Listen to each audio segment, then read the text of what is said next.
Suman, you may present your problem. Sir, ನಾನೀಗಾಗಲೇ ನಿಮಗೆ ಲೆಟರ್ನಲ್ಲಿ ತಿಳಿಸಿರೋ ಹಾಗೆ ಸರ್, ಸುಮನ್ ಅವರು ಒಬ್ಬ ಕೈದಿನ ಪೊಲೀಸ್ ಆಫೀಸರ್ ಮಾಡಿಕೊಟ್ಟಿದ್ದಾರೆ. ಸರ್, ಸುಮನ್ ರವರು ಒಬ್ಬ ಅಕ್ಯೂಸ್ನ ಪೊಲೀಸ್ ಆಫೀಸರ್ ಮಾಡಿಕೊಟ್ಟಿದ್ದಾರೆ. ಅಷ್ಟು ದೊಡ್ಡ ಸೆಂಟ್ರಲ್ ಜೈಲಲ್ಲಿ ನಾವು ಕೂತ್ ಕಂಬಿ ಎಣಿಸ್ಬೇಕಾ ಸರ್? ಸರ್, ಕೈದಿಗಳು ಜೈಲಿನಲ್ಲಿ ಕಂಬಿಗಳನ್ನು ಎಣಿಸೋದ್ರ ಜೊತೆಗೆ ತಮ್ಮ ಕಾಲ ಯಾವಾಗ ಮುಗಿಯುತ್ತೋ ಅಂತ ದಿನಗಳನ್ನು ಎಣಿಸ್ತಾ ಇರ್ಬೇಕಾ? ಹಾಗೆ ಅವರು ತಮ್ಮ ಕಾಲ ಮುಗಿಸ್ಕೊಂಡು ಮುಪ್ಪಾಗಿ ಸಾಯ್ಲಿ ಅನ್ನೋ ಹಾಗಿದ್ರೆ ಕಾರಾಗೃಹಗಳಲ್ಲಿ ಇಂದಿರಾ ಗಾಂಧಿ ನ್ಯಾಷನಲ್ ಓಪನ್ ಯೂನಿವರ್ಸಿಟಿನ ಯಾಕೆ ಶುರು ಮಾಡಬೇಕಾಗಿತ್ತು? ಯಾಕೆ ಅವ್ರಿಗೆ ಎಜುಕೇಶನ್ ಕೊಡಬೇಕಾಗಿತ್ತು? ಕೈದಿಗಳು ಬರೋ ಈ ಜಾಗ ಕಾರಾಗೃಹ ಅಲ್ಲ, ಅವರಿಗೆ ಮರುಜನ್ಮ ಕೊಡೋ ದೇವಾಲಯ ಅಂತ ನಾವು ಯಾಕೆ ಕುಚ್ಕೋಬೇಕು? ಇವತ್ತು ಜೈಲಿಗೆ ಬಂದ ಒಬ್ಬ ಪಿಕ್ ಪಾಕೆಟರ್ ನಾಳೆ ರಿಲೀಸ್ ಆದಮೇಲೆ ದೊಡ್ಡ ರೌಡಿ ಆಗ್ತಾನೆ. ಅದೇ ರೌಡಿನ ಮತ್ತೆ ಜೈಲಿಗೆ ಹಾಕಿ ರಿಲೀಸ್ ಮಾಡಿದಾಗ ದೊಡ್ಡ ಗೂಂಡ ಆಗ್ತಾನೆ. ಮರ್ಡರರ್ ಆದರೂ ಆಗ್ಬೋದು, ಇಲ್ಲ ನಮ್ಮ ಅದೃಷ್ಟ ನೆಟ್ಟಿಗಿಲ್ಲ ಅಂದರೆ ನಮ್ಮ ನಾಳೋ ನಾಯಕ ಆದರೂ ಆಗ್ಬೋದು. ಹೀಗೆ ಆದರೆ ನಮ್ಮ ಕಾರಾಗೃಹಗಳು ಬಂದು ಹೋಗೋ ಇಂಥ ಕೈದಿಗಳನ್ನು ಸೇಫ್ ಗಾರ್ಡ್ ಮಾಡೋ ಗೂಂಡಾ ಇನ್ಸ್ಟಿಟ್ಯೂಷನ್ಸ್ ಆಗಿಬಿಡ್ತವೆ. ಇಂಥ ತಪ್ಪುಗಳು ನಡಿಬಾರ್ದು. ಒಬ್ಬ ಹುಡುಗಿ ಕಷ್ಟಪಟ್ಟು ಓದಿ ಪಾಸಾಗಿ ಮುಂದೆ ಬಂದಿರೋವಾಗ ಯಾಕೆ ಅವಳ ಆಸೆಗಳನ್ನು ಚೂಟ್ ಹಾಕಬೇಕು? ಹಿಂದೆ ಒಬ್ಬ ವ್ಯಕ್ತಿ ಜೈಲಿಗೆ ಹೋಗಿ ಬಂದರೆ ನನ್ನ ದೇಶದ ಸ್ವಾತಂತ್ರ್ಯಕ್ಕಾಗಿ ನಾನು ಹೋರಾಡಿದ್ರಿಂದ ಜೈಲಿಗೆ ಹಾಕಿದ್ರು ಅಂತ ಹಿಗ್ಗಿನಿಂದ ಹೇಳ್ಕೊಳ್ತಾ ಇದ್ದ. ಆದರೆ ಈಗ ಒಬ್ಬ ವ್ಯಕ್ತಿ ಜೈಲಿಗೆ ಹೋಗಿ ಬಂದರೆ ತನ್ನ ರೌಡಿ ಪದವಿಗೆ ಒಂದು ಲೈಸೆನ್ಸ್ ಸಿಕ್ತು ಅಂತ ಹೇಳ್ಕೊಂಡು ಎಲ್ಲರನ್ನೂ ದೋಚ್ತಾನೆ. ಇಂಥ ರೌಡಿಗಳು ಬೇಡಿ ಹಾಕ್ಕೊಂಡು ಜೈಲಿಗೆ ಬಂದಾಗ ನಾವು ಅವ್ರನ್ನ ಮೋಡಿ ಮಾಡಿ ತಿದ್ದಿ ತಿಳುವಳಿಕೆ ಹೇಳಿ ಅವ್ರನ್ನ ಹೊರಗೆ ಬಿಟ್ರೆ ಗೌರವಯುತವಾದ ಬಾಳ್ವೆ ನಡೆಸ್ತಾರೆ ಸರ್. ಕೈದಿ ಆದವಳು ನಾಳೆ ಪೊಲೀಸ್ ಆಫೀಸರ್ ಆದ್ರೆ ಅವಳು ಹುದ್ದೆಗೆ ನ್ಯಾಯ ದೊರಕಿಸ್ತಾಳೆ ಅಂತ ಏನ್ ಗ್ಯಾರಂಟಿ? ನರಹಂತಕನಾಗಿದ್ದ ವಾಲ್ಮೀಕಿಗೆ ರಾಮಾಯಣ ಬರಿಬೇಕು ಅನ್ನೋ ಸ್ಫೂರ್ತಿ ಎಲ್ಲಿಂದ ಬಂತು? ಅವನಲ್ಲಾದ ಜ್ಞಾನದ ಬದಲಾವಣೆಯಿಂದ. ಚಂಬಲ್ ಕಣಿವೆಯಲ್ಲಿ ಠಾಕೂರ್ನ ದಬ್ಬಾಳಿಕೆಗೆ ಸೋತು ಎಷ್ಟೋ ವರ್ಷಗಳ ಕಾಲ ದರೋಡೆಕೋರಳಾಗಿ ಮೆರೆದ ಫೂಲನ್ ದೇವಿ ತನ್ನ ತಪ್ಪುಗಳನ್ನೆಲ್ಲ ಒಪ್ಕೊಂಡು ಪೊಲೀಸರಿಗೆ ಶರಣಾಗತಳಾಗಿ ಹೊರಗೆ ಬಂದು ಸಂತೋಷವಾಗಿ ಜೀವನ ನಡೆಸ್ತಾ ಇಲ್ವಾ? ಎಲ್ಲರಲ್ಲೂ ಪ್ಲಸ್ ಅಂಡ್ ಮೈನಸ್ ಇದ್ದೇ ಇರುತ್ತೆ. Please try to understand my proposal. ಆದ್ರೂ ಸರ್, ಎಲ್ಲ ಮಕ್ಕಳು ತಾಯಿ ಗರ್ಭದಿಂದ ಹೊರಗೆ ಬರೋವಾಗಲೇ ಕ್ರಿಮಿನಲ್ಸ್ ಆಗಿರೋದಿಲ್ಲ. ಇವಳು ಹಾಗೇನೆ. She is not a born criminal. Circumstances have made her to be a criminal. ಈಗಾಗಲೇ ತನ್ನ ತಂದೆ ತಾಯಿಯರನ್ನ ಕಳ್ಕೊಂಡು ಅನಾಥಳಾಗಿರೋ ಇವಳು ಜೀವನದಲ್ಲಿ ಮುಂದೆ ಬರಬೇಕು, ಬದುಕಬೇಕು ಅಂತ ಆಸೆ ಪಟ್ಟಿರೋವಾಗ ದಯವಿಟ್ಟು ಅವಳನ್ನ ನಿರಾಸೆ ಮಾಡಬೇಡಿ. ಒಂದು ಅವಕಾಶ ಕೊಡಿ. ಅವಳೊಬ್ಬ ದಕ್ಷ ಅಧಿಕಾರಿಣಿ ಆಗ್ತಾಳೆ ಅನ್ನೋ ಭರವಸೆ ನನಗಿದೆ. ಪ್ಲೀಸ್ ಸರ್, ದಯವಿಟ್ಟು ಸಹಕಾರ ಕೊಡಿ please. Suman, I appreciate your thinking. Gentlemen, the very purpose of instituting this prestigious institution, Indira Gandhi National Open University, is to rehabilitate the criminal inmates of the jails through education. I'm proud this is becoming a reality. We will definitely consider your proposal positively.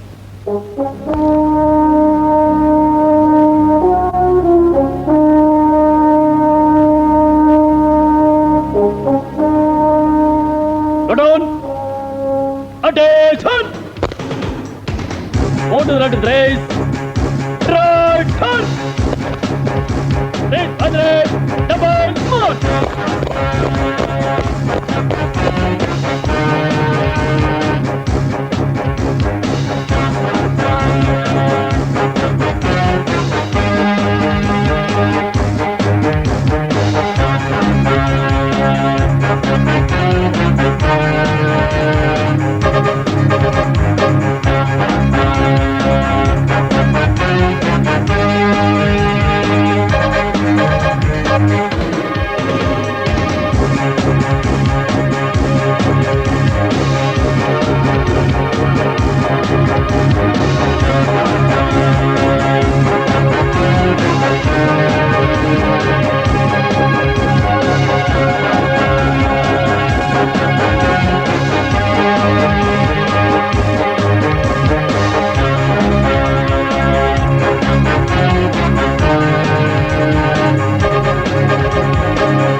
ನೋಡು, ಜೀವನದಲ್ಲಿ ಪ್ರತಿಯೊಬ್ಬರಿಗೂ ಏಳು ಬೀಳು ಇದ್ದೇ ಇರುತ್ತೆ.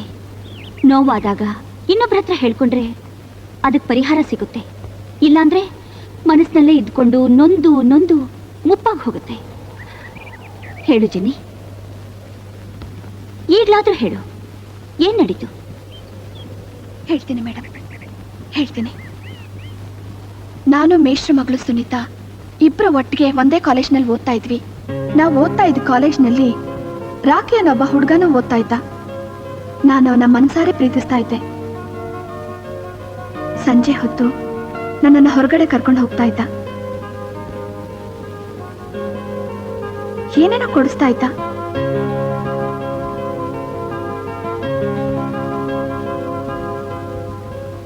ಒಂದಿನ ಲಾಡ್ಜಿಗೆ ಕರ್ಕೊಂಡು ಹೋದ.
ಷರತ್ತಿನ ಪ್ರಕಾರ ನಾನು ಸುನೀತನ್ನು ಕರ್ಕೊಂಡು ಹೋಗಿ ಆ ಹೋಟೆಲ್ನಲ್ಲಿ ಬಿಡಲಿಲ್ಲ ಅಂದರೆ ಕ್ಯಾಸೆಟನ್ನ ಫೋಟೋಗಳನ್ನ ನಮ್ಮ ತಂದೆ ತಾಯಿಗೆ ತೋರಿಸ್ತೀನಿ ಅಂತ ಹೆದರಿಸ್ದ. ಹಾಗಾಗಿ ನಾನು ಸುನೀತನ್ನು ಕರ್ಕೊಂಡು ಹೋಗಿ ಅಲ್ಲಿ ಬಿಟ್ಟೆ.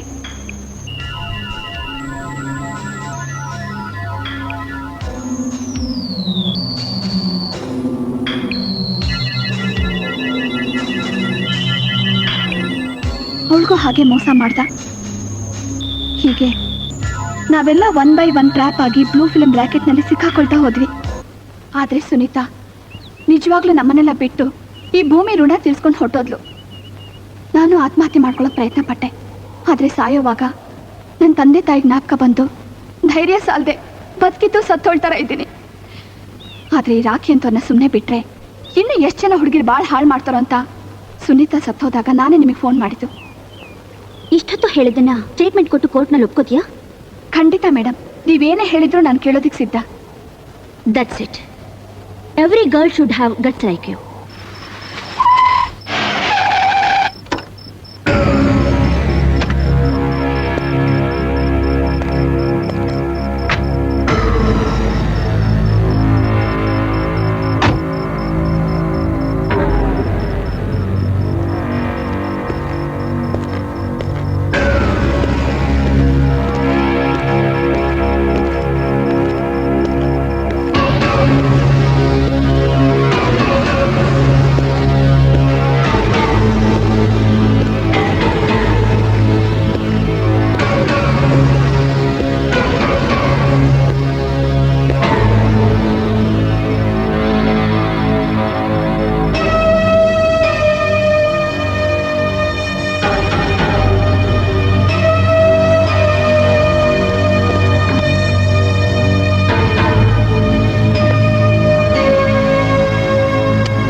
ಊರಿಗೆ ಬಂದೋಳು ನೀರಿಗೆ ಬಂದೇ ಬರ್ತಾಳೆ ಅನ್ಕೊಂಡೆ.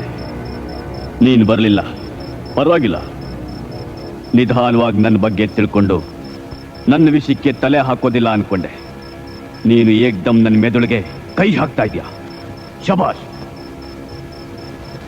ಹೆಂಗಸರ ಬುದ್ಧಿ ಮೊಣಕಾಲಿನ ಕೆಳಗೆ ಅಂತ ಬ್ರೋ ಪ್ರೂವ್ ಮಾಡೋದಿಕ್ಕೆ ಹೊರಟಿದ್ಯಾ? All the best. ಬಟ್ ಒಂದು, ನಿನ್ನ ಹಿಂದೆ ಇದ್ದಂತ ಒಬ್ಬೊಬ್ಬ ಪೊಲೀಸ್ ಆಫೀಸರ್ ಬಹಳ ಡ್ಯೂಟಿ ಕಾನ್ಶಿಯಸ್ ಆಗಿ ಗೂಂಡಾ ರಾಜ್ಯ ಆಳ್ತಿದ್ದ ನನ್ನ ಮೇಲೆ ವ್ಯಾಜ್ಯನ ಶುರು ಮಾಡೋದಿಕ್ ಬಂದ್ರು. ಒಬ್ಬೊಬ್ಬನ ದೇಹನು ಒಂದೊಂದು ಸ್ಮಶಾನದಲ್ಲಿ ಬೂದಿಯಾಗಿ ಬಿದ್ದಿದೆ. ನೀನೊಂದು ಹೆಣ್ಣು ಅಂತ ವಾರ್ನಿಂಗ್ ಕೊಟ್ಟು ಹೋಗಕ್ ಬಂದೆ. ಬುದ್ಧಿ ಕಲ್ತು ಮುಂದಿಟ್ಟಿರೋ ಕೇಕ್ನ ಕಟ್ ಮಾಡಿ ಫ್ರೆಂಡ್ಶಿಪ್ ಬೆಳೆಸ್ತೀಯಾ? ಇಲ್ಲ ಮಿಕ್ಕಿದವ್ರ ಹಾಗೆ ಬೂದಿಯಾಗಿ ಹೋಗ್ತೀಯಾ? You idiot. ನಾನೊಂದು ಹೆಣ್ಣು, ನನಗ್ ವಾರ್ನಿಂಗ್ ಮಾಡೋಕ್ ಬಂದಿದ್ದೀನಿ ಅಂತ ಉತ್ತರ ಕುಮಾರನ್ ಹಾಗೆ ಈ ಗೂಂಡಾಗಳನ್ನಿಟ್ಕೊಂಡು ನನ್ನನ್ನು ಬೆದರ್ಸೋಕ್ ಬಂದಿದೆಯಲ್ಲ. You should be ashamed of yourself. I say. ಹೆಣ್ಣು ನಾನಾ ಇಲ್ಲ ನೀನಾ? ಹಾದಿ ಬಿಟ್ಟು ಗೂಂಡಾದಾರಿ ಹಿಡಿದಿರೋ ನಿನ್ನ ಮುಂದೆ ನಿಯತ್ತಾಗಿ ಖಾಕಿ ತೊಟ್ಟಿರೋ ನಾನು ನನ್ನ ಪ್ರೊಫೆಷನ್ ಮೇಲೆ ಪ್ರಾಮಿಸ್ ಮಾಡಿ ಹೇಳ್ತಾ ಇದ್ದೀನಿ, ನೀನು ನಾನು ಇನ್ ವೆರಿ ಶಾರ್ಟ್ ಪೀರಿಯಡ್ ಇನ್ನೊಂದು ಭೇಟಿ ಆಗೇ ಆಗ್ತೀವಿ. ಬಟ್ ಈ ಪ್ರಿಯಾಂಕಾ ಆಡೋ ಬೇಟೆ ಮಾಡೋ ಭೇಟಿ, it will be peculiarly in different style. Mind it. Bloody fool. ಅಣ್ಣ ಇನ್ನು 2 ಕ್ವಾರ್ಟರ್ ತಂದು ಕೊಡೋಣ. ಹುಡುಗಿರೋದನ್ನ ಸುಧಾರಿಸ್ಕೊಳ್ಳೆ ಸಾಕು. ಕೊಡೋಣ, ನನ್ನ ಕೆಪಾಸಿಟಿ ನನಗೆ ಗೊತ್ತಿದೆ. ಅದಕ್ಕ ನನ್ನ ಮಕ್ಕಳ ಬರೀ ಬಿಲ್ ಬರ್ಲಿಕ್ಕೆ 4 ಜನ ಬರ್ತೀರ. ಕೊಡ್ರಿ ಬೇಗ. ಹುಡುಗಿದ್ಯಾ ಸುಮ್ಮನೆ ಕೂತ್ಕೊಂಡ್ರೆ ಸರಿ, ಇಲ್ದಿದ್ರೆ ತಗೊಂಡೋಗಿ ಸ್ವಿಮ್ಮಿಂಗ್ ಪೂಲ್ ಅಲ್ಲಿ ಹಾಕ್ಬಿಡ್ತೀನಿ. ಹುಷಾರು. ನನಗೆ ಸ್ವಿಮ್ಮಿಂಗ್ ಪೂಲ್ ಹಾಕ್ತಿಲ್ಲ ನನ್ನ ಮಗನೇ, ನಾನೇ ಹೋಗ್ಬಿಡ್ತೀನಿ. ನೋಡ್ತಿರು ಯಾರಲ್ಲಿ ಬಾಡಿ ಹಣ್ಣಿನಲ್ಲಿ ಸ್ವಿಮ್ಮಿಂಗ್ ಪೂಲ್ ಹಾಕ್ತೀಯಾ? ಬಾರ ಹೊರಗೆ. ಎಷ್ಟ ನಿನ್ನ ಸ್ವಿಮ್ಮಿಂಗ್ ಪೂಲ್ ರೇಟು? ನೀನು ಹೋಟೆಲ್ ಸಮೇತ ಖರೀದಿ ಮಾಡಿಬಿಡ್ತೀನಿ. ಏನ ತಿಳ್ಕೊಂಡ? ಬಾರ ಇಲ್ಲಿ ತಗೊಳ್ಳೆ ದುಡ್ಡು. ನೀನು ಹೋಟೆಲ್ ಸಮೇತ ಖರೀದಿ ಮಾಡಿಬಿಟ್ಟು ತಗೊಳ್ಳೆ ದುಡ್ಡು. 5 ಸ್ಟಾರ್ ಹೋಟೆಲ್ ಕೂತ್ಕೊಂಡು ಕುಡಿಯೋದಕ್ಕೆ ಎಲ್ಲಿಂದ ಬಂತ ದುಡ್ಡು? ಬಿಡ್ರಿ ಕೈನಾ. ಏನ್ರಿ ಇನ್ಕಮ್ ಟ್ಯಾಕ್ಸ್ ಆಫೀಸರ ನೀವು? ಒಬ್ಬನೇ ಸಿಕ್ಕಾಕೊಂಡಿಂತ ಸಿಕ್ಕಾಪಟ್ಟೆ ರೋಪ್ ಹಾಕ್ತೀರಾ? 5 ಸ್ಟಾರ್ ಹೋಟೆಲ್ ನಲ್ಲಿ ನಾವು ಕುಂತು ಕುಡಿಲೇಬಾರ್ದ? ನಾನೇನು ಕಳ್ತನ ಮಾಡಿದ್ದೀನಿ ರೇ. ನನ್ಗೆ ಹೆಣ್ ಕೊಟ್ಟ ಮಾವ ಹೊಲ ಮಾರ್ ದುಡ್ಡು ಕೊಟ್ಟ, ನಾನು ಕುಡ್ದು ಮಜಾ ಮಾಡಿದೆ. ನಿಮಗೇನ್ರಿ ಕಷ್ಟ? ನಮಗೇನ್ರಿ ಕಷ್ಟನಾ ಮೇಡಮ್? ಎಷ್ಟು ಕೇಳಿದ್ರು ಬಾಯ್ ಬಿಡ್ತಾ ಇಲ್ಲ. ನಿನಗೇನು ಗೊತ್ತಿಲ್ವಾ? ಓಹೋ, ನಿಮಗೂ ಮೊದಲಿಂದ ಹೇಳ್ಬೇಕಾ? ನಿನ್ನ ಆಮೇಲೆ ವಿಚಾರಿಸ್ಕೋತೀನಿ. ರಮೇಶ್, ಅವ್ನ್ ಕರ್ಕೊಂಬನ್ನಿ. ಏಯ್ ಬಾರ ಆಚೆ. ಬಾರ ಆಚೆ. ಏಯ್ ನಡಿಯೋ ನಡಿಯೋ. ಬಿಚ್ಚ ಬಟ್ಟೆ.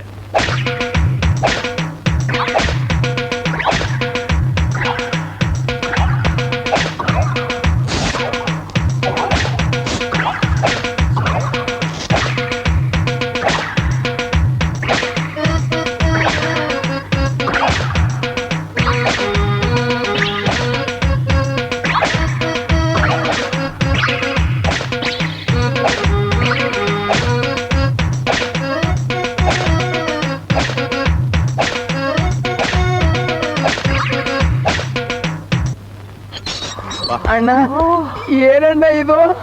ಏನ ಇವನು ನಿನ್ನಂಗೆ ಬಾಯ್ ಬಿಡದೆ ನಿಗರ್ತಾ ಇದ್ದ. ಮೇಡಮ್ ಬೆಲ್ಟ್ ರುಚಿ ತೋರ್ಸಿದ್ರು, ಎಲ್ಲ ಕಕ್ರ. ನೆಕ್ಸ್ಟ್ ನೀನೇ.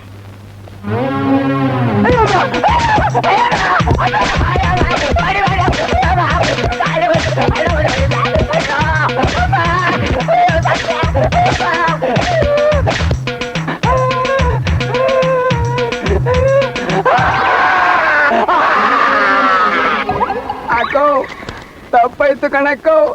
ನಾನು ಬಡವ. ನಮ್ಮ ತಂದೆ ಆಣೆ, ನಮ್ಮ ತಾಯಿ ಆಣೆ, ನಮ್ಮ ಹೆಂಡ್ರ ಆಣೆ, ನಮ್ಮ ಮಕ್ಕಳ ಆಣೆ, ನನ್ನ ಹೆಂಡ್ರ ಒಟ್ಟೊಳಗಿರುವ ಮಗನ ಆಣೆ. ನಿಮ್ಗೇನ್ ಇಚ್ಛೆ ಬೇಕು ಎಲ್ಲ ಹೇಳ್ತೀನಿ ಕಣಕ್ಕೋ. ನಿಮ್ ಲಾಡ್ಜಲ್ಲಿ ಏನೇನ್ ನಡೆಯುತ್ತೆ ಅಂತ ಹೇಳ್ತೀಯಾ? ನಮ್ಮ ಲಾಡ್ಜ್ ಲಂಕೇಶಪ್ಪನ ಜೊತೆ ನಮ್ಮ ಲಾಡ್ಜ್ಗೆ ಇನ್ನೂ 7 ಜನ ಬರ್ತಾ ಇದ್ರು. ಅವ್ರು ಬಂದಿನ ರಾಕಿ ಮತ್ತು ಅವನ ಫ್ರೆಂಡ್ಸು ಆ ಹುಡುಗಿಯರ್ನ ಮತ್ ಬರೋ ಔಷಧ ಕುಡಿಸಿ ಅವ್ರ ಜ್ಞಾನ ತಪ್ಪಿದ ಮೇಲೆ ಆ ಹುಡುಗಿಯರ್ನ ಆ 7 ಜನ ಹತ್ರ ತಂದು ಬಿಡ್ತಾ ಇದ್ರು. ಆ ಹುಡುಗಿಯರ್ನ ಬ್ಲೂ ಫಿಲ್ಮ್ನಲ್ಲಿ ಬಳಸ್ಕೊಳ್ತಾ ಇದ್ರು. ಈ ಅನಾಚಾರ ಮುಚ್ಚೋ ಸಲುವಾಗಿ ನನಗೆ ಕೈ ತುಂಬ ದಿವಸ ಟಿಪ್ಸ್ ಕೊಡ್ತಾ ಇದ್ರು. ಈ ಹಣನ ಖರ್ಚು ಮಾಡೋ ಸಲುವಾಗಿ ನಾನು 5 ಸ್ಟಾರ್ ಹೋಟೆಲ್ನಲ್ಲಿ ಕುಡಿದು ಮಜಾ ಮಾಡ್ತಿದ್ದೆ. ಇಷ್ಟೇ ಕಣಕ್ಕ ನಂಗೆ ಗೊತ್ತಿರೋದು. ಪುನಃ ಇನ್ವೆಸ್ಟಿಗೇಷನ್ ಇದ್ರೆ ಹೇಳಿ ಕಳಿಸ್ತೀನಿ, ಬರ್ಬೇಕು. ನನ್ನಿಂದ ನಿಮ್ಗೆ ಹೆಲ್ಪಾ? ಎಸ್. ಏನ್ ಕಿಂಡಲ್ ಮಾಡ್ತಾ ಇದ್ದೀರಾ? ಚಿಚಿ ಹಾಗೇನಿಲ್ಲ, ಖಂಡಿತ ನನಗೆ ನಿಮ್ ಸಹಾಯ ಬೇಕು. ಈ ಜರ್ನಲಿಸ್ಟ್ ಇಂದ ನಿಮ್ಗೆ ಹೆಲ್ಪ್ ಆಗುತ್ತೆ ಅನ್ನೋ ಭಾವನೆ ಇದ್ರೆ I am really happy. But ಈ ವಿಷಯ ಯಾರಿಗೂ ಹೇಳ್ಬಾರ್ದು. ಓಕೆ. ನನಗೆ ಜೆ ಲಾಡ್ಜ್ ಬಗ್ಗೆ ಕೆಲವು ಕ್ಲೂ ಸಿಕ್ಕಿದೆ, ಬಟ್ ಇಟ್ಸ್ ನಾಟ್ ಎನಫ್. ನೀವು ಆ ಲಾಡ್ಜ್ಗೆ ಕಸ್ಟಮರ್ ಆಗಿ ಹೋಗಿ ಅಲ್ಲಿ ನಡೀತಾ ಇರೋ ಅತ್ಯಾಚಾರಗಳನ್ನ ತಿಳ್ಕೊಂಡು ಅಲ್ಲಿಂದ ನನಗೆ ಫೋನ್ ಬರೋ ಹಾಗೆ ಮಾಡ್ಬೇಕು. ಯಾವಾಗ ಫೋನ್ ಬರುತ್ತೋ ಮಿಕ್ಕಿದೆಲ್ಲ ನಾನು ನೋಡ್ಕೊಳ್ತೀನಿ. ಒಟ್ನಲ್ಲಿ ನಿಮಗೆ ಫೋನ್ ಬರಬೇಕು ಅಷ್ಟೇ ತಾನೇ? Okay madam, done.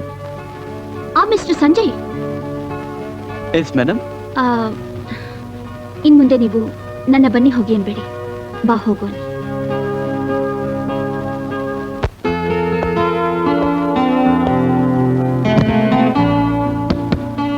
Excuse me, room ಇದೆಯಾ?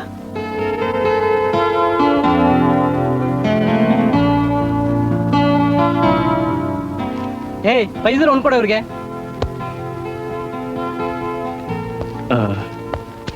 If you don't mind, can you spare some time for me? Okay sir. Come in. Excuse me sir. ಬನ್ನಿ ಕೂತ್ಕೊಳ್ಳಿ ಸರ್. ಕೂತ್ಕೊಳ್ಳಿ ಸರ್, ನೀವು ಕೂತ್ಕೊಳ್ಳಿ. ಪರವಾಗಿಲ್ಲ, ಕೂತ್ಕೊಳ್ಳಿ ಸರ್. ನಿಮ್ದೆ ಲಾಡ್ಜು? ನನ್ನ ಬರ ಹೇಳಿದ ವಿಷಯ ನಮಗೆ ನೆಗಡಿನಾ? ಅಯ್ಯೋ ಅದಲ್ಲ ಸರ್, ಅದು ಓ ಅದ ವಿಷಯ. ನಮ್ ಲಾಡ್ಜ್ ಇರೋದೇ ಅದಕ್ಕೆ ಸರ್. 5 ನಿಮಿಷ ಹೋಗಿ ಸರ್. 5 ನಿಮಿಷ ಸರ್. ಓ 1 ನಿಮಿಷ ಸರ್.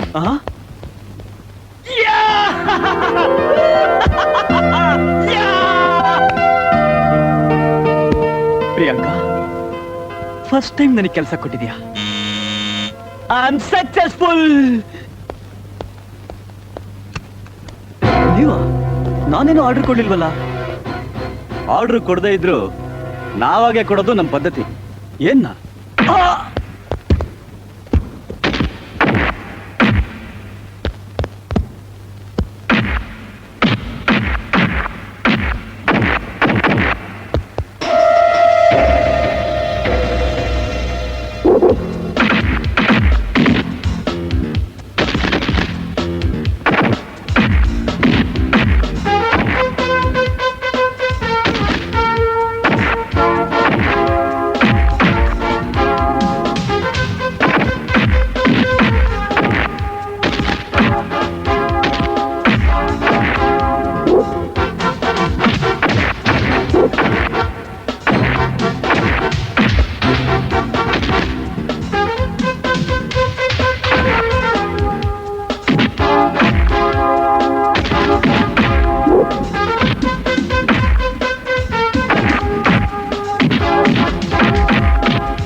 ಹಲೋ ಹಲೋ, ಜೆ ಲಾಡ್ಜಲ್ಲಿ ಗಲಾಟೆ ಆಗ್ತಿದೆ, ಬೇಗ ಬನ್ನಿ.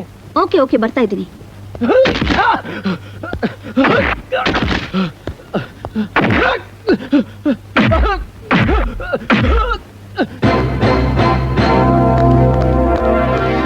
ಏನ್ರಿ ದಾದಾಗಿರಿ ಮಾಡ್ತಾ ಇದ್ದೀರಾ? ಗಲಾಟೆ ಆಗುತ್ತೆ ಅಂತ ನಾವೇನ್ ಹೇಳಿಲ್ವಲ್ಲ?